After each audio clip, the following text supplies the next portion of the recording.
So after having very interesting presentations from Ecuador, Jamaica, South Africa, I will bring you now back to Georgia, country between Europe and Asia, somehow quite gray spot on geographical as well as art map. And instead of giving you an overview about recent developments of art production in Georgia, I rather decided to talk about problems caused by lack of criticism and analytical approach in Georgia. I want to start my presentation with a quote from Philip Weissman's essay, The Psychology of the Critic and Psychological Criticism, from '62. The quote, "The critic is minimally required to be a connoisseur. When confined to the field of artistic creativity, the critic must have a sound knowledge of man's art treasure, past and present.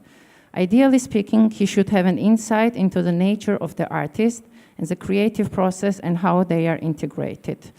But the step from connoisseur to critic implies the progression from knowledge to judgment." End of quote. For me, as an unprofessional art critic, as it was already mentioned, who got educated as an art historian in the 90s in Georgia and shifted her career towards more practical work, such as a curator focusing on projects with social engagement and community work, it was very interesting to research and discover discussions and concerns happening in relation to art criticism in recent years.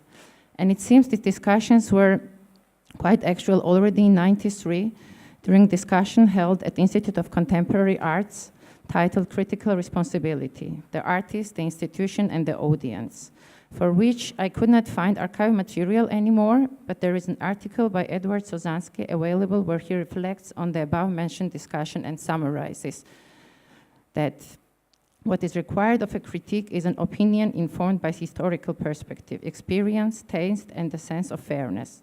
A critique also has to be able to communicate his or her ideas in reasonably lucid language, which is an acquired skill, end of quote. What is significant for me in those quotes is that an art critic has to have a good knowledge of the history of art and through judgment and analytical arguments articulated in understandable language, communicate his or her ideas to audience in order to raise interest towards art that is valuable. Time passes, things change. Political, economical, social systems change, and approaches change too. Art we are dealing with in the 21st century has also changed, and it is especially interesting to look at this from Georgian perspective, where art until '90s was dominated by ideologically influenced works. Art that we took and take as an example since '90s is still predominantly Western, thus generally new and unfamiliar. For the past 20 years, world art scene has also changed a lot. It is not concentrated only on Europe and USA anymore, thus it became much more difficult to operate within boundless flow of visual information and complex contexts. Art from the so-called third world strengthened its position within global art market. However, there is a lack of theoretical ground for its presentation. Unfortunately, recent history of Georgia developed in such a way that in the '90s, not many art theoreticians consider it valuable to stay in accordance with time and work parallel to artistic activities, which were very intense despite the political instabilities. Situation we face today as we not only miss the documentation of creations from that period, but also theoretical analysis of it. Thanks to an artist, Guram Tsibakhashvili's photo archive, we at least have quite solid visual documentation of events happening during late 80s and 90s. Majority of the works do not exist anymore. However, Georgian curator Irina Bobiashvili managed to collect part of the works and make an excellent exhibition reframing the 80s at the National Gallery in Tbilisi in 2012, showcasing art from that period. Exhibition was accompanied by photo documentation from above-mentioned archive of Guram Tsibakhashvili, who contributed a lot to a better understanding of content and context of the exhibition. But, as mentioned already, Georgia lacks theoretical analysis of art development after the fall of the Soviet Union. Art criticism as a profession is also relatively new in our context.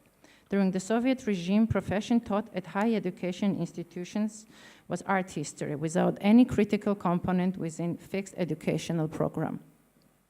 Generally, the critique is faced with a choice to defend all standards values and hierarchies against new ones, or to defend the new against the old.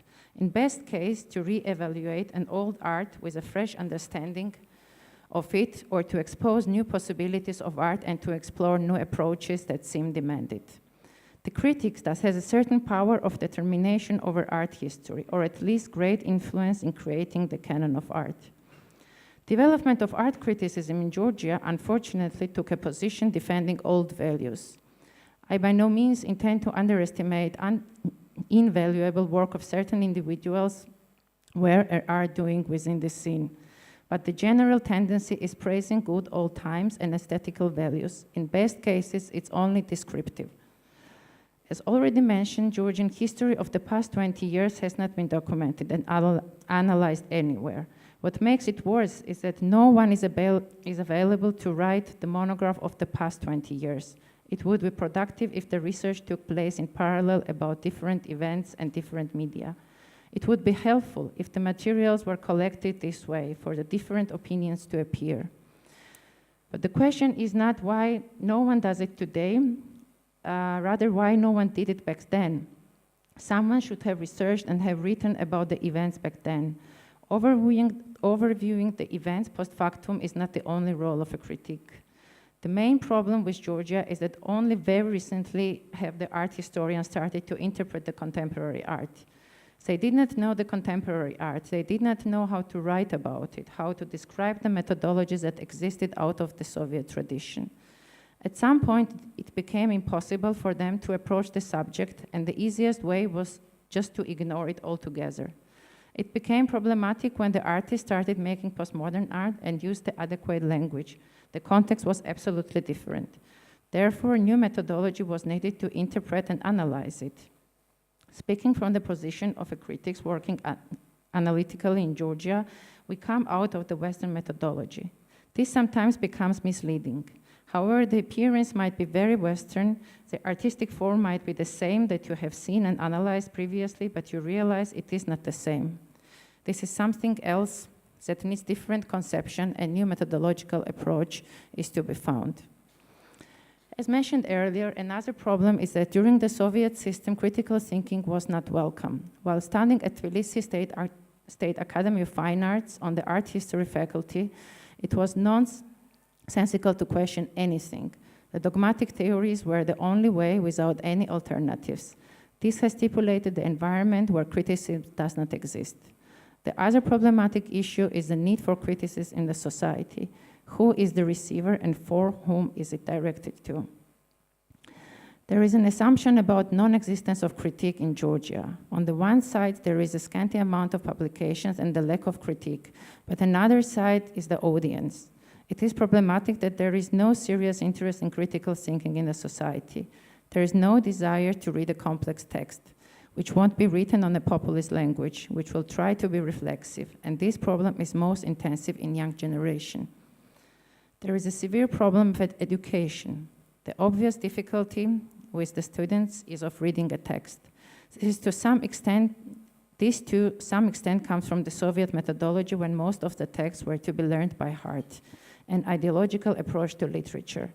All of this has caused the appalling result when a relationship with a text and its reading is problematic. Maybe contemporary art is not for the masses, but if a country has such aspirations, then the relevant art has to be taken in consideration. For example, artistic reaction to something. The biggest obstacle when socializing with Georgian artists is to understand their attitudes towards their profession.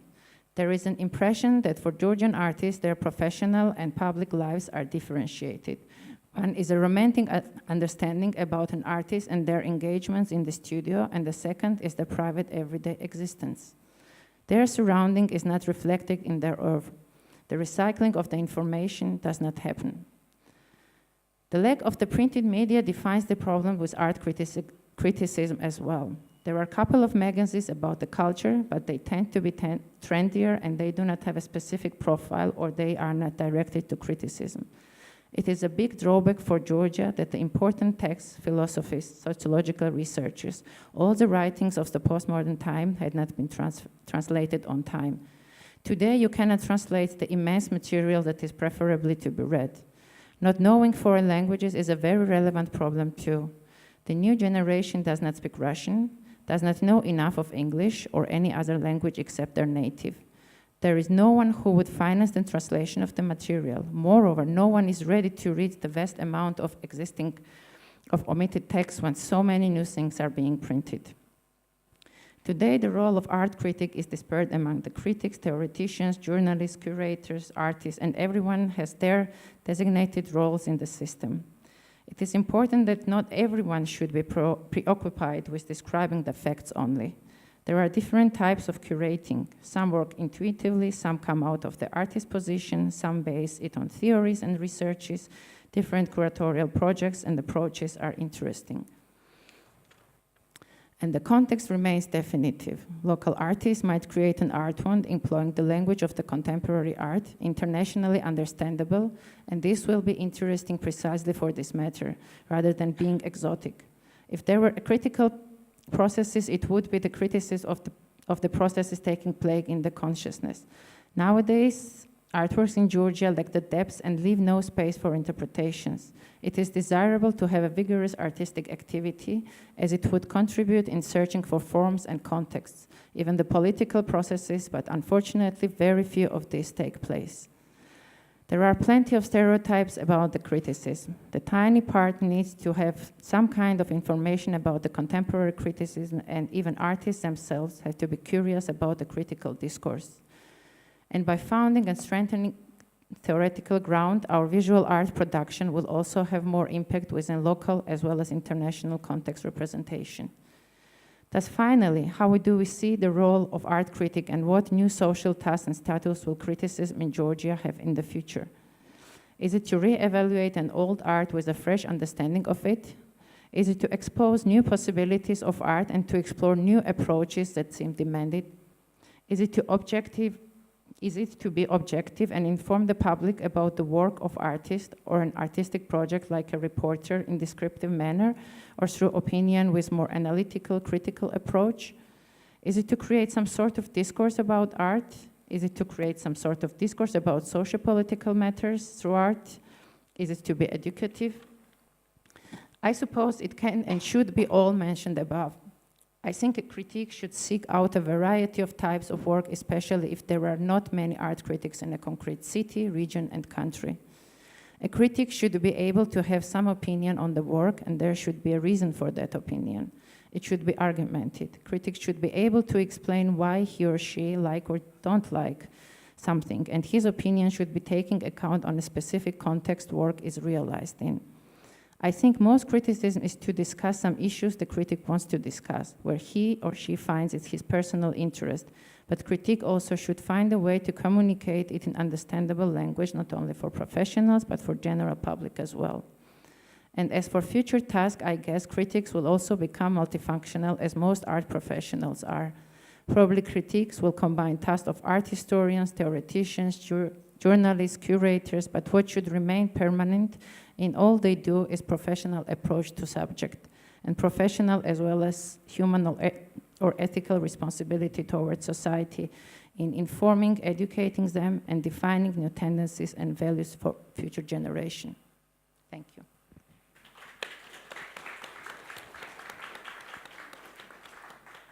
Thank you very much. I would like to ask you, maybe we can also come back to the previous discussion, and maybe you could react it from your point of view or from the Georgian point of view, if art critics there are so much influenced by the art market as when we were talking in a global sense, or is it a little bit different, or doesn't it exist at all, and the art critics are pure and absolutely not affected by money and so on? Well, I mean, as I mentioned in my text, first of all, there are not many art critics in Georgia, and there is a tiny, tiny art market. So if we speak about global markets, then of course they are more influenced by Western market. But market in Georgia, it's almost non-existent, and there is also almost no commercial market. So there are more independent organizations and curators working in the field. And it's also very separated. There are state institutions, there are very, very few galleries, and there are more actively engaged independent initiatives, NGOs, and such kind. And what about friendships? Since the art scene must be really small and everybody knows each other. I guess this is also the problem, because the art scene is so close that it does not really leave space for criticality. So since everybody is somehow friends, they try to avoid being critical, like and criticism should not be always be negative. It can be also supportive. And for me also personally, when I work on my projects, I would appreciate it if somebody would give me feedback, and like critical feedback also. But somehow it's more or less it ends up with, yeah, very nice. So yeah, so it is really, I personally really like this critical feedback. Yeah. We have a question there. Yeah, I have a question. You were talking about the situation of art critic, it's not so good. And I know that there are a lot of very good and very interesting artists coming from Georgia, living in Germany, like Thea Georgiadze, Andro Vekua. And just 4 weeks ago, I was in a jury for Rubens Prize for young artists, and the winner is one artist living in Berlin from Georgia. So how does it come? Is it Vajiko Chachiani? No, this is I forgot the name, but okay, he's just finishing his study on the art school in Berlin, and he won this prize. So how does it come that there are so many so good artists coming from Georgia, and how the art critic or the audience in Georgia is dealing with this artist? Because they are not so known, and they are really good and important. The thing is also because I was mentioning that the educational system is so bad, or it's so still very old school and academic, that everybody who has potential, they emigrate or they leave the country for a certain period. And this happened also to Thea Georgiadze. Okay, with Andro Vekua there is another story, but this is again, now at the moment there are many young generation artists living in Berlin and studying mainly at UDK. And this is this one generation maybe who graduated like 5-6 years ago. So there is definitive potential, but this potential goes out of the country.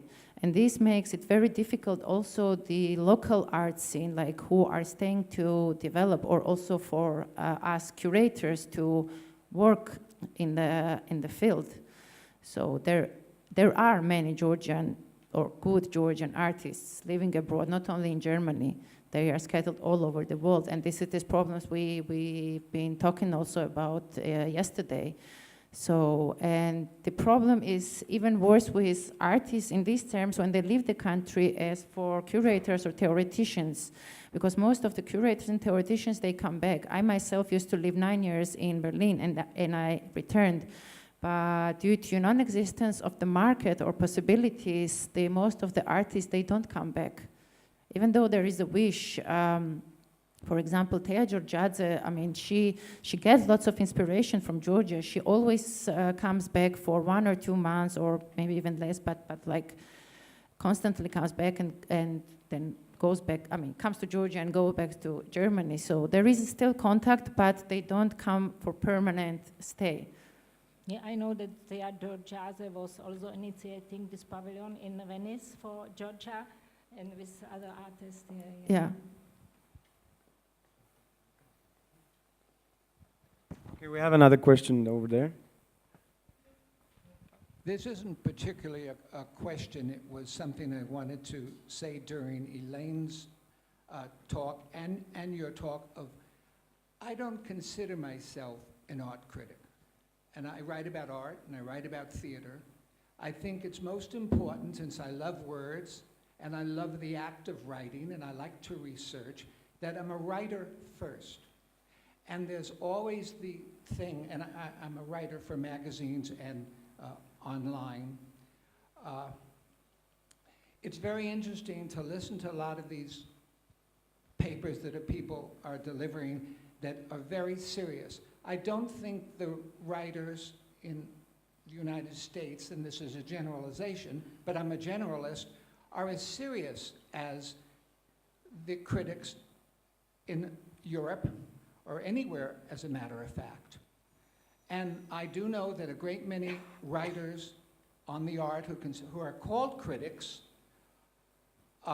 would rather be writing a book, a movie script, a novel, you know, and obviously everybody knows that art writers aren't really read, and that a lot of us feel, and I write for magazines, I'm in the privileged position of instigating what I want to write about. So I have the freedom, if I'm interested in something, I love to research and learn. But a lot of writers, I'm kind of losing my thought, what I was going to say. I forgot what I was going to say. But at any Something rate, connected to research? oh, right. What is a lot of writers and critics, they're reviewers. We're reviewing, we're writing about what we see, you know. And I seriously wonder how important it is to know about history. Obviously, how much history can we know? We have to start somewhere or stop somewhere, you know. So when I travel around the world and go to museums and see different countries, like I went over to San Paulo, and if I'm going to Venice or different museums, I see work that has done way before other artists who have achieved the fame of this work. Like yesterday we had a lecture and somebody was saying that the shaped canvases were before Frank Stella. And I have a feeling, well, I guess that's enough. That's what I wanted to say. Thank you very much for your remark. We have one last question over there. Nini, I actually think that your talk is very nicely linked to the previous, to the previous talk, and so I wanted to ask a certain question then. I have an opportunity now. We keep talking about how, we keep talking about a certain decline of an art critic, and how this criticality, we lack the criticality in culture right now. I kind of want to play a devil's advocate and make us think in the following vein, that this idea of self-criticality is very much a Western construct, and it's actually a fairly recent one, and it's very much connected to the idea, to the notion of psychology and then individual, kind of looking within a person. And there are definitely cultures, even contemporary cultures right now, that do not have this notion of psychology, individuality. They don't have a notion of portraiture for the same reason. So I'm thinking, what if the decline of the art critic as this analyzer is actually kind of a sign of a new development in art, that the whole art system is reorienting itself outside of the self-critical mode somewhere else?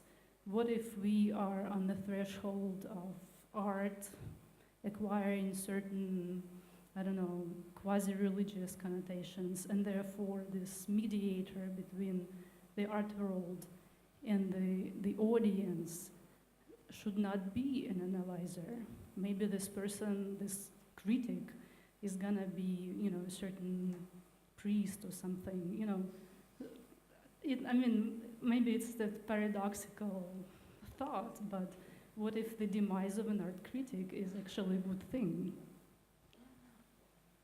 Well, I don't know if my answer now will be exactly what you ask for, but I also don't see, as I said at the end, that I don't really see that there should be this clear division between art critics, art historians, curators. So I see it more as a hybrid thing.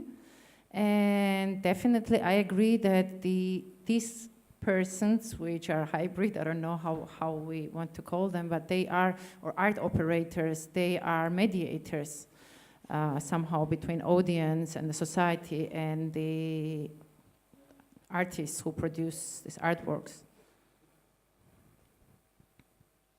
Okay, thank you very much. Thank you. Thank you.